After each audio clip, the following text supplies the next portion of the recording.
Hello everyone, welcome back to the channel. In today's video, we're going to show you guys how to download and install Digit. It's going to be a quick video. We're not going to waste much time at all. It's just going to give you a step-by-step guide on how to get this done. So let's get into it. First, you're going to open up your phone's app store. That's the Google Play if you're on Android, or the App Store if you're using iPhone. Now in the search bar, just type Digit and look for the app with the blue logo that says Digit Automated Savings. Tap download or get to install the app on your device.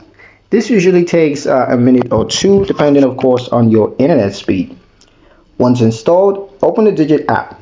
You're going to be greeted with a welcome screen and ready to start setting up your account. And that's it. You've successfully downloaded and installed Digit. If you want to learn how to create your Digit account, just stay tuned for my next video. Thank you guys for watching, and don't forget to like and subscribe for more Digit tips.